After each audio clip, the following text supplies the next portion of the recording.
हाँ जी, आप सभी को गुड मॉर्निंग। अभी मुझे एक बात रियलाइज़ हुई कि अगर हमने कुछ भी अचीव करना है तो उसके लिए पहले हमें शून्य होना पड़ेगा। We have to become nothing. Because किसी ने बहुत सही कहा है, when you are nothing you can become anything. जब आप शून्य हो, जब आप कुछ भी नहीं होने की स्टेट में हो, उसके बाद आप अपनी समझ, अपनी काबिलियत, अपनी शक्तियों के इस्तेमाल से कुछ भी होने का ऑप्शन रखते हो। तब आपके पास वो पोटेंशियल है कि आप कुछ भी ना होकर, क्योंकि आप एंटाइटल्ड नहीं हो यार, है ना। कि जब हम कुछ भी नहीं है, हमने अपने आप को स्टिग्मेटाइज नहीं किया कि यार मैं लूज़र हूँ, मैं फेलियर हूँ, मैं अनसक्सेसफुल हूँ, मैं अनवर्दी हूँ, ऐसा कोई बैड टाइटल हमने अपने साथ अटैच ही नहीं किया। और मैं एक न्यू बिगनिंग हूँ, एक नई शुरुआत हूँ कि मैं अब जो चाहे अपने आप को यकीन दिला सकता हूँ कि yes, XYZ anything can be achieved, every single thing is possible. और ये अगर अप्रोच रहे तो हम क्या कुछ नहीं अचीव कर सकते यार। इससे बड़ा अल्टीमेट सा थॉट आया सुबह। अभी वर्कआउट करेंगे और थ्रू आउट वर्कआउट इसी थॉट प्रोसेस को रीजनरेट करते जाएंगे, रिपीट करते जाएंगे, खुद को समझाते जाएंगे कि आज से हमें होना है शून्य। We have to start approach to become nothing so that we can become anything.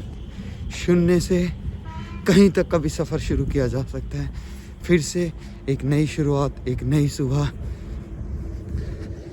चलिए फिर इसी के साथ आगे के दिनचर्या में मिलेंगे आपको।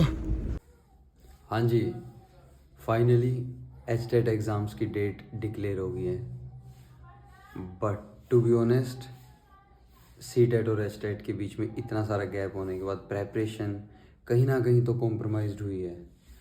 अब सीन ऐसा है यार, जैसे as I told you earlier कि एचटेट वाला थ्योरेटिकल बहुत ज़्यादा है, और जो मेमोराइज़ करने वाला पार्ट है ब्रेन का, उसने प्रोसेस करना बंद कर दिया है।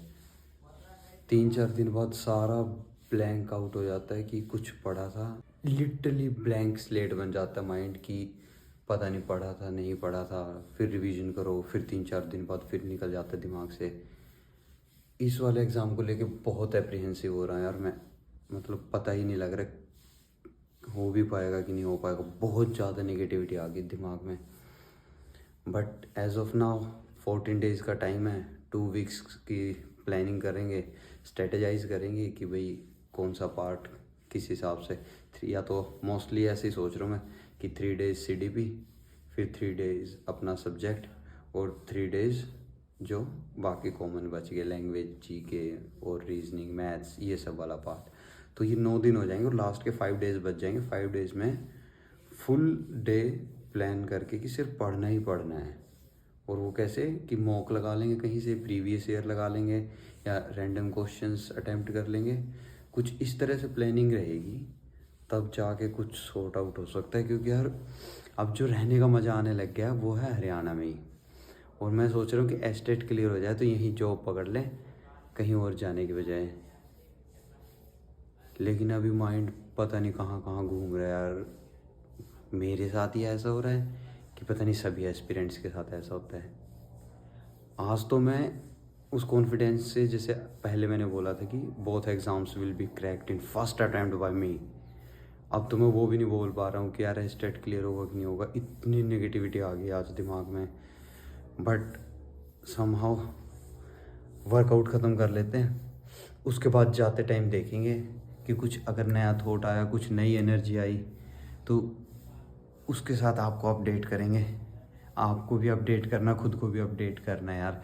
मतलब मैं ऐसा कोई बहुत बड़ा यूट्यूबर नहीं, बहुत बड़ा लेक्चरर नहीं हूँ कि भाई यहाँ व्लॉग्स बना के सबको ज्ञान फेर रहा हूँ कैसे स्ट्रेटजाइज करना है, कैसे एग्ज़ाम्स क्लियर करने हैं। मोस्ट इम्पोर्टेंटली ये मेरे अपने लिए व्लॉग्स हैं, एक कॉन्फिडेंस बूस्ट करने को, खुद को ऐसी विल पावर जनरेट करने को कि यस वो माइंडसेट क्रिएट करना है ना कि यार फेलियर है ही नहीं, ऑप्शन ही नहीं है फेलियर का तो ना हमारे पास, तो वो रिस्क लेना ही नहीं हमने, सिर्फ पॉजिटिव रहना है।